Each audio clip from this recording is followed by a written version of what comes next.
Existe algo que las autoridades comunistas nunca pudieron quebrantar durante mis 20 años de prisión, mi visión profética sobre el futuro de la Iglesia.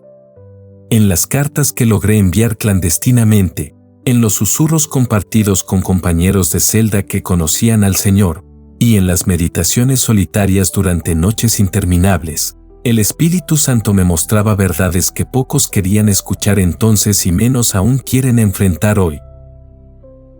La pregunta que resuena desde aquellas paredes de cemento frío hasta este momento es devastadoramente simple. ¿Por qué la Iglesia que yo ayudé a edificar en simplicidad y poder espiritual se ha convertido en algo que Cristo mismo no reconocería? Durante 2 décadas de tortura física y aislamiento mental, Dios me permitió ver con claridad profética cómo su pueblo se alejaría de la vida interior genuina para abrazar formas externas de religiosidad. Mi advertencia final no era solo para la Iglesia en China bajo persecución comunista. Era una revelación sobre el destino inevitable de cualquier iglesia que sustituyera la experiencia viviente de Cristo por programas humanos, que cambiara la autoridad del Espíritu por estructuras institucionales, y que prefiriera la comodidad de la religión organizada sobre el quebrantamiento que produce vida espiritual auténtica. En mis últimos días, cuando mi cuerpo se debilitaba pero mi espíritu permanecía radiante de gozo eterno, el Señor me confió palabras que muchos considerarían demasiado severas, demasiado incómodas, demasiado desafiantes para la cristiandad moderna. Pero el amor verdadero a veces debe hablar verdades difíciles para salvar a aquellos que amamos de la destrucción espiritual. Capítulo 1. El silencio ensordecedor de la verdad. Hermanos, durante mis años de confinamiento, cuando las únicas voces que escuchaba eran las de los interrogadores y los lamentos ocasionales de otros prisioneros, Dios me hablaba en el silencio más profundo que jamás había experimentado.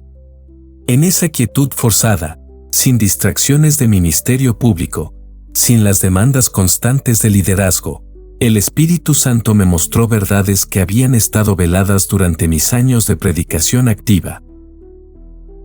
La primera revelación fue devastadora. La iglesia que yo había conocido y amado ya estaba comenzando a morir espiritualmente, no debido a la persecución externa, sino por una enfermedad interna mucho más peligrosa. Vi cómo los creyentes, incluidos aquellos que habían estado bajo mi ministerio directo, comenzaban a sustituir la experiencia real de Cristo por fórmulas religiosas, la dependencia del Espíritu por organizaciones humanas, y la simplicidad del Evangelio por complejidades teológicas que satisfacían la mente pero dejaban el espíritu vacío. Durante las largas noches en mi celda, cuando la fiebre de la tuberculosis me mantenía despierto, el Señor me mostraba visiones de iglesias futuras llenas de actividad pero vacías de vida, de predicadores elocuentes pero carentes de poder espiritual, de multitudes que cantaban canciones sobre Cristo pero nunca lo experimentaban como vida interior. Veía edificios magníficos construidos para la gloria de Dios pero que se habían convertido en monumentos al ego humano. La advertencia que resonaba constantemente en mi espíritu era esta: cuando la iglesia se vuelve cómoda con formas externas de cristianismo sin la realidad interna de Cristo viviendo a través de los creyentes, ha comenzado su descenso hacia la muerte espiritual. No importa cuán ortodoxa sea su doctrina, cuán elaborados sean sus rituales, o cuán impresionantes sean sus números, sin la vida del Espíritu fluyendo libremente a través de vasos quebrantados, todo se convierte en actividad religiosa que puede impresionar a los hombres pero que es abominación delante de Dios. Durante mis interrogatorios, cuando los oficiales comunistas intentaban hacerme denunciar mi fe, frecuentemente me preguntaban por qué me aferraba a algo que obviamente estaba destinado a desaparecer. Mi respuesta consistente era que ellos estaban equivocados sobre lo que estaba desapareciendo. La verdadera iglesia, el cuerpo de Cristo compuesto de creyentes que han sido quebrantados por Dios y transformados por su Espíritu, esa iglesia nunca podría ser destruida. Pero la iglesia institucional, la cristiandad organizada que dependía de estructuras humanas y métodos carnales, esa había estado muriendo mucho antes de que el comunismo llegara al poder. El silencio forzado de la prisión me enseñó que Dios a menudo habla más claramente cuando todas las voces humanas son silenciadas. En esos momentos de quietud absoluta, escuché su advertencia para las generaciones futuras: cuidado con cualquier forma de cristianismo que funcione perfectamente sin oración genuina, sin dependencia real del Espíritu Santo, y sin el quebrantamiento que produce humildad auténtica. Capítulo 2. La profecía de la comodidad espiritual. En una de mis cartas clandestinas que logré enviar durante el 7º año de mi encarcelamiento, escribí algo que muchos interpretaron incorrectamente como pesimismo. Declaré que la mayor amenaza para la Iglesia de Cristo no vendría de la persecución externa, sino de la prosperidad y comodidad que llegarían en las generaciones futuras. Los hermanos que recibieron esta carta estaban perplejos.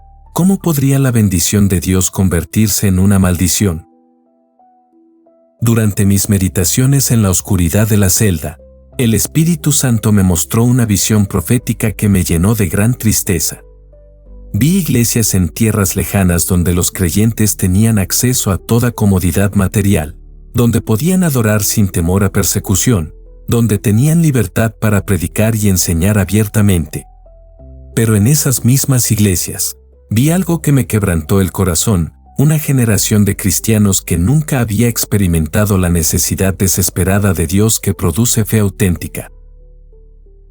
La profecía que el Señor me confió era esta: cuando los creyentes pueden vivir vidas cristianas exitosas sin oración desesperada, sin dependencia total en el Espíritu Santo, y sin el quebrantamiento que viene del sufrimiento, inevitablemente desarrollarán una forma de cristianismo que es antropocéntrica en lugar de cristocéntrica.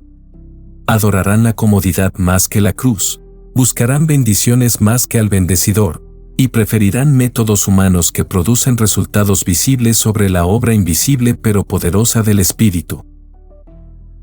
Durante uno de mis interrogatorios más severos, cuando me torturaron durante 3 días consecutivos intentando hacerme revelar los nombres de los líderes de iglesia underground, experimenté algo que cambió para siempre mi perspectiva sobre el sufrimiento cristiano. En medio del dolor más intenso, cuando mi cuerpo estaba al límite de lo que podía soportar, mi espíritu se llenó de una gloria indescriptible. Cristo se hizo más real, más presente, más precioso que nunca antes en mi vida. En ese momento entendí por qué Dios permite que sus hijos pasen por pruebas severas. Es en la desesperación total donde experimentamos su suficiencia total. La advertencia profética que surgió de esa experiencia fue clara: una iglesia que nunca experimenta necesidad desesperada de Dios inevitablemente desarrollará autosuficiencia espiritual. Los creyentes comenzarán a confiar en sus recursos, sus métodos, sus organizaciones y sus habilidades más que en la provisión sobrenatural de Dios. Gradualmente, sin darse cuenta, la iglesia se convertirá en una institución humana que usa terminología cristiana pero opera con principios mundanos.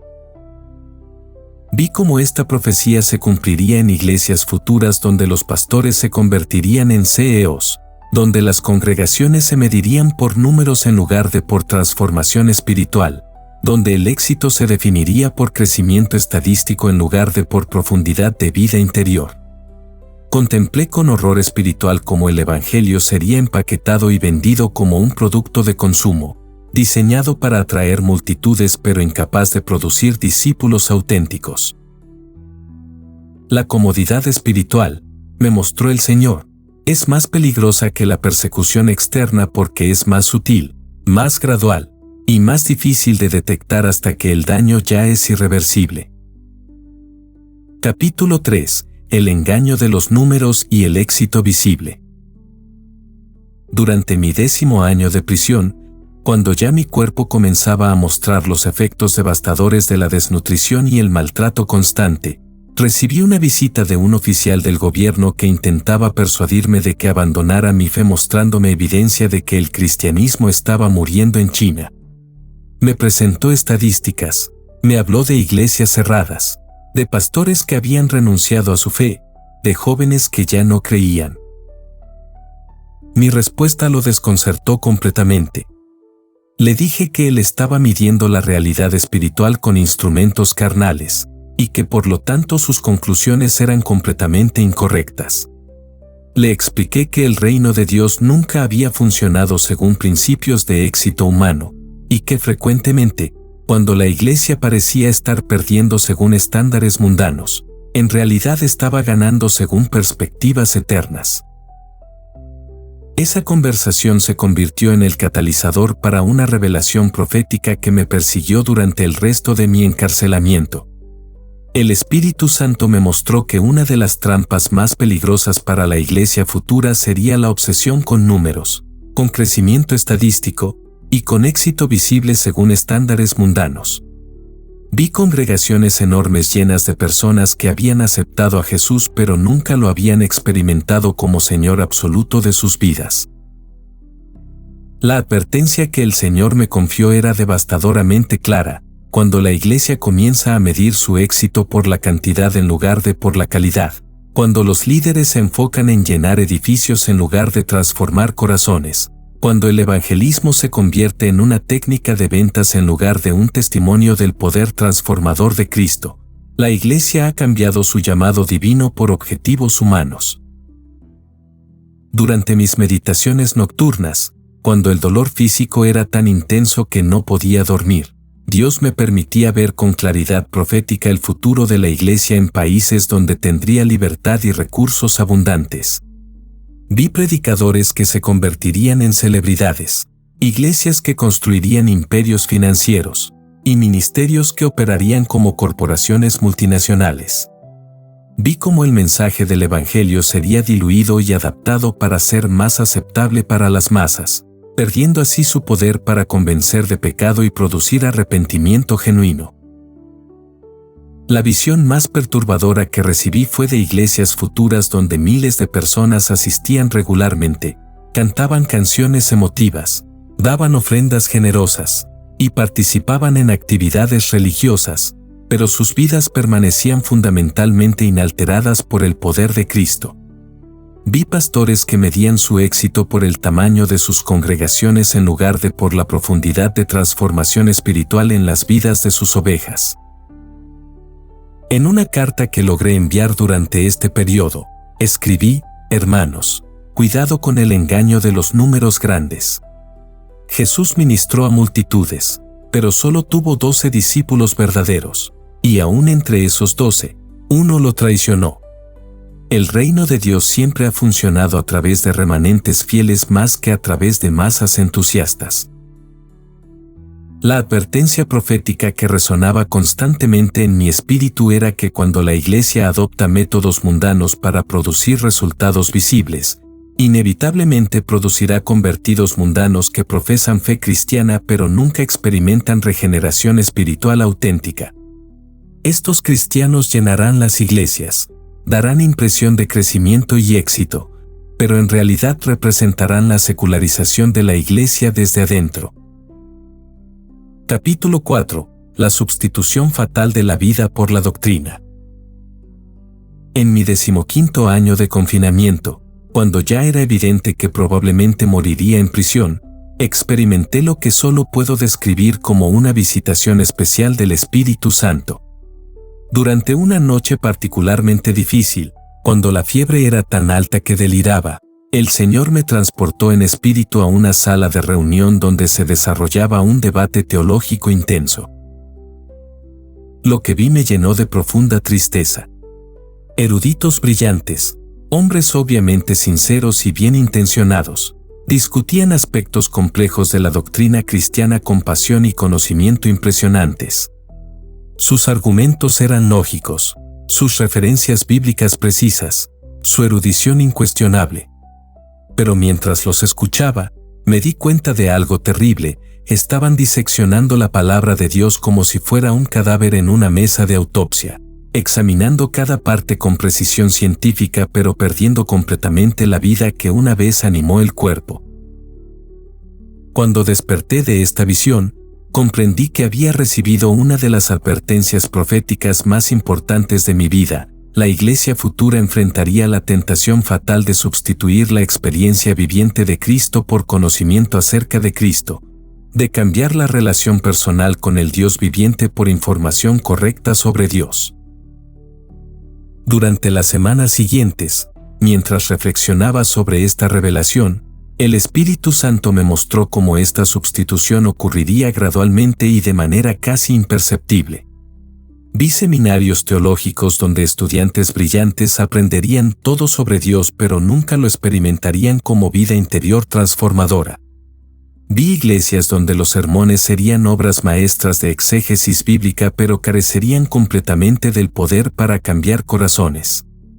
Vi cristianos que podrían defender la fe intelectualmente pero cuyas vidas permanecían espiritualmente estériles.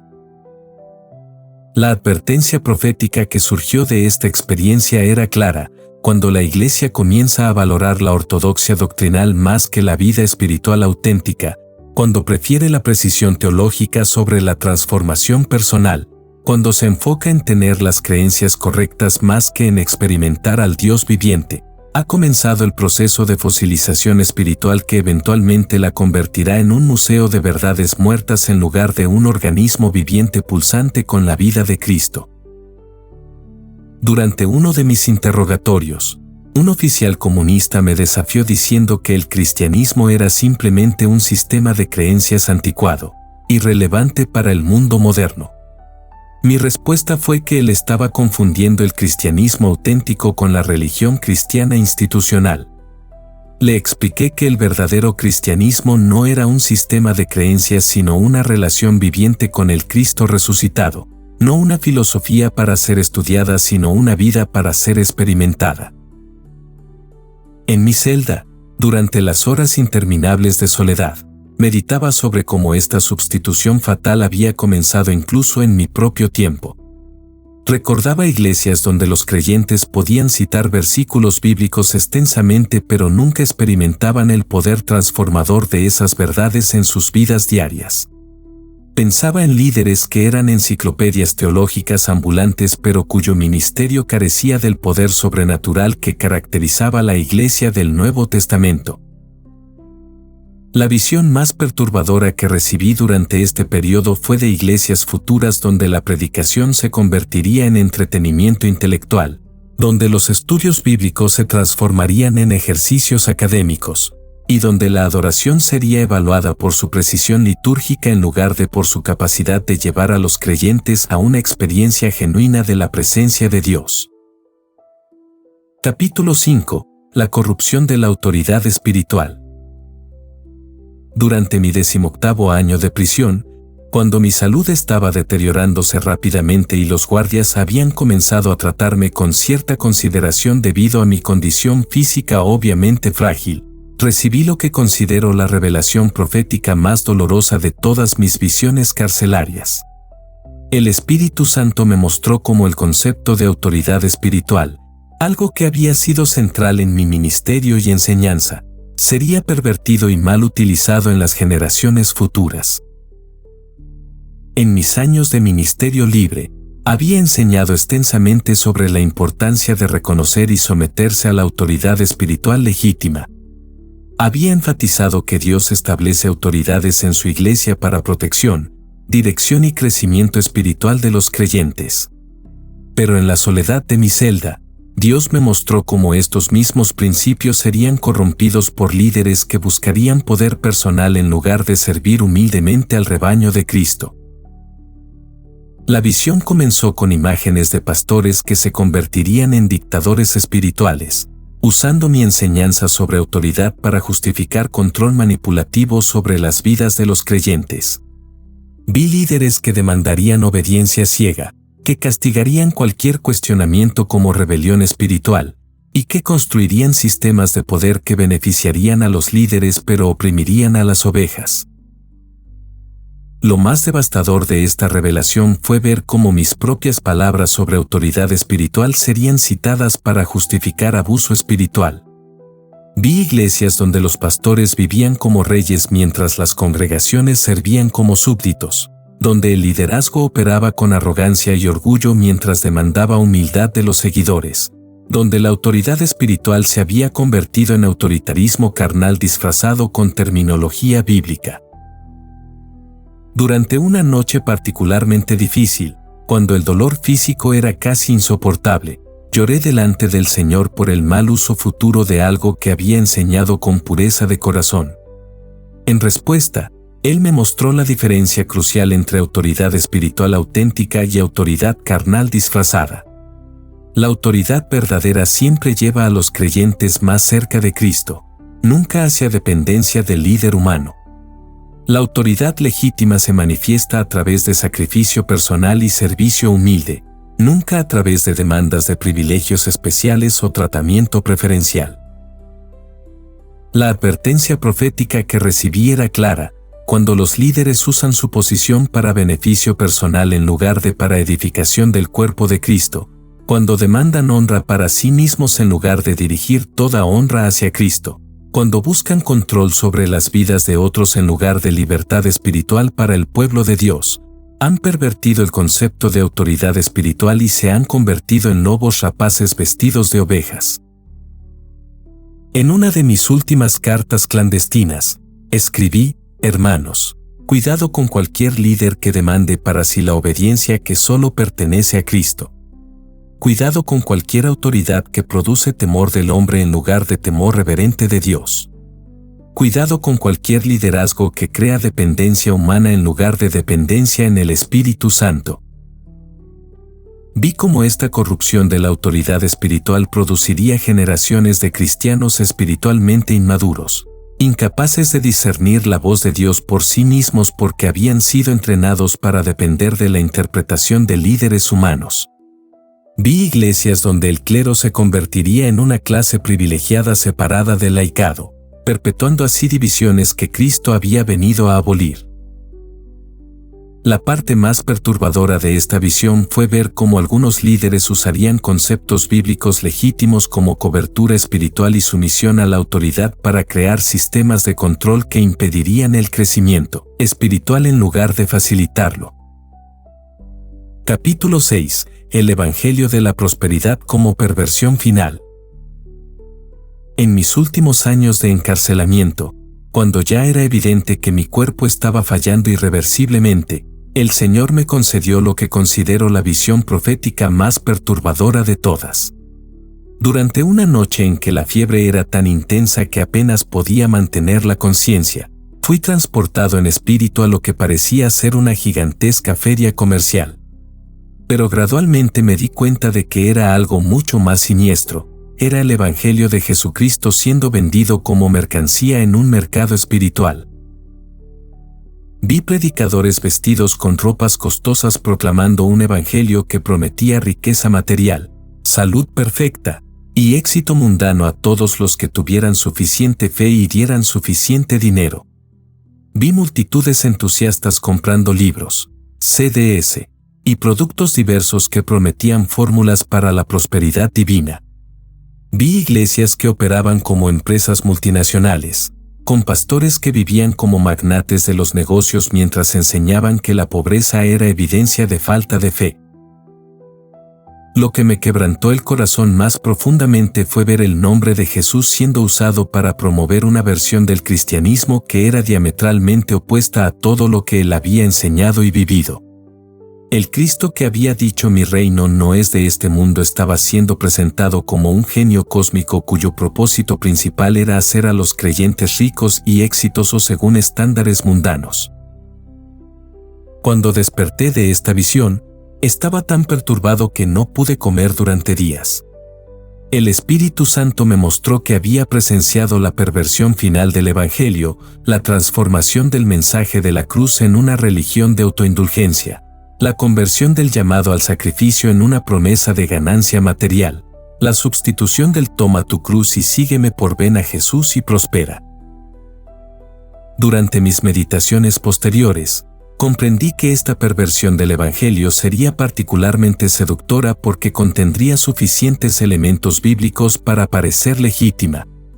Los proponentes citarían versículos sobre las bendiciones de Dios, hablarían sobre su deseo de prosperar a sus hijos, y usarían ejemplos del Antiguo Testamento sobre la riqueza de los patriarcas.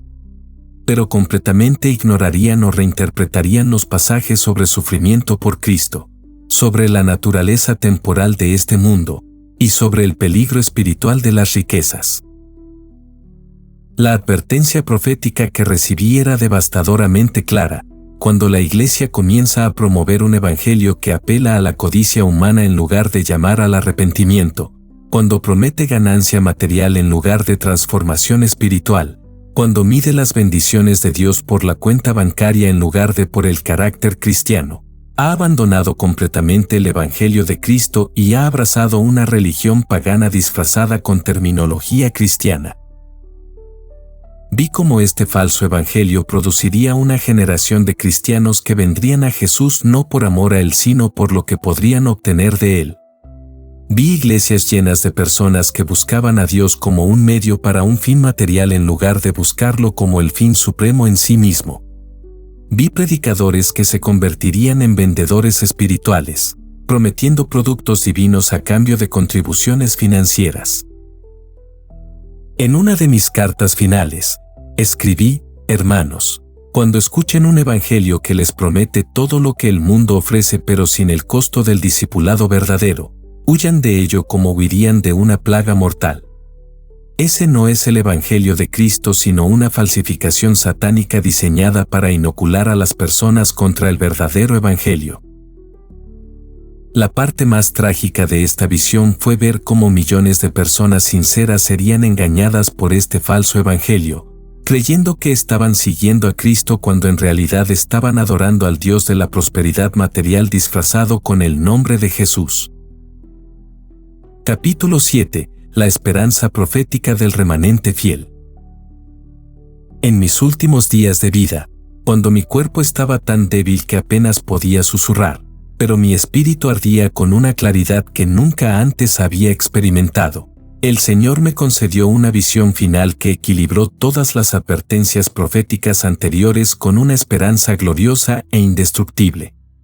En medio de todas las perversiones y corrupciones que había visto en visiones anteriores, Dios me mostró que Él siempre preservaría un remanente fiel que mantendría viva la llama del cristianismo auténtico. Vi, esparcidos a través del tiempo y la geografía, creyentes individuales y pequeños grupos que permanecerían fieles al evangelio original a pesar de toda la presión para conformarse a las versiones diluidas del cristianismo. Estos no serían necesariamente los líderes famosos o las personalidades prominentes. Frecuentemente serían creyentes anónimos, hermanos y hermanas cuya única credencial sería su amor genuino por Cristo y su compromiso inquebrantable con la verdad de su palabra. El Espíritu Santo me mostró que este remanente fiel compartiría características específicas que los distinguirían de la cristiandad nominal. Primero, experimentarían a Cristo como vida interior, no meramente como doctrina externa. Su cristianismo no sería una religión que practicaran los domingos sino una vida que vivieran constantemente. Cristo no sería para ellos un tema de conversación sino la fuente misma de su existencia espiritual. Segundo, estos creyentes fieles valorarían la cruz no solo como el medio de salvación sino como el patrón para la vida cristiana diaria. Entenderían que seguir a Cristo requiere muerte a sí mismo, que el camino hacia la vida espiritual pasa necesariamente por el quebrantamiento del hombre exterior, y que la gloria de la resurrección solo se experimenta a través de la realidad de la crucifixión. Tercero, este remanente mantendría una perspectiva eterna que los haría inmunes a las seducciones del mundo. No serían atraídos por promesas de prosperidad material porque su tesoro estaría en el cielo. No buscarían reconocimiento humano porque su aprobación vendría de Dios. No medirían el éxito por estándares mundanos porque su reino no sería de este mundo. Durante mis últimas semanas de vida, cuando frecuentemente deliraba debido a la fiebre alta, tenía visiones repetidas de estos creyentes fieles reuniéndose en casas simples, en sótanos escondidos, en lugares apartados, manteniendo viva la simplicidad y el poder del cristianismo del Nuevo Testamento. Los veía orando con desesperación genuina, estudiando la palabra con hambre espiritual auténtica, y amándose unos a otros con el amor sobrenatural que solo Cristo puede dar. La promesa profética que resonaba constantemente en mi espíritu era que no importaba cuán corrupta se volviera la cristiandad institucional, no importaba cuán pervertido fuera el evangelio por falsos maestros, no importaba cuán oscura pareciera la situación espiritual del mundo, Dios siempre tendría su remanente fiel que preservaría y transmitirían la verdad pura del evangelio a las generaciones futuras. En mi último susurro consciente, logré decir, en mi enfermedad, mi corazón permanece lleno de gozo. Ese gozo no era una negación de la realidad del sufrimiento físico o de las tragedias espirituales que había visto en visión. Era el gozo profundo e indestructible que viene de saber que Cristo ha vencido, que su iglesia verdadera es indestructible, y que su reino eterno permanecerá para siempre. Mi última advertencia profética también contenía mi mayor esperanza: busquen el remanente fiel, únanse al remanente fiel, sean parte del remanente fiel. Porque en ese remanente está la semilla de la restauración futura, la esperanza de avivamiento genuino, y la promesa de que las puertas del infierno no prevalecerán contra la iglesia verdadera de Cristo. Conclusión. Mientras mi vida se desvanecía en esa celda fría y húmeda, las palabras finales que logré susurrar contenían tanto una advertencia como una promesa que aún resuena desde mi prisión hasta vuestros días: la iglesia institucional puede fallar, los líderes pueden caer, las doctrinas pueden ser pervertidas, pero Cristo permanece el mismo ayer, hoy y para siempre, y aquellos que lo buscan con corazón puro lo encontrarán. Hermanos queridos, las advertencias que recibí durante mis 20 años de encarcelamiento no eran pronunciamientos de desesperanza, sino llamados urgentes al arrepentimiento y la restauración. Cada visión profética de corrupción futura contenía implícitamente la posibilidad de evitar esa corrupción a través del retorno a la simplicidad y pureza del Evangelio original. La pregunta que cada creyente debe hacerse hoy no es si estas advertencias se han cumplido, porque es evidente que sí. La pregunta es: ¿seré parte del problema o parte de la solución? ¿Contribuiré a la degradación del cristianismo o me uniré al remanente fiel que mantiene viva la llama de la verdad?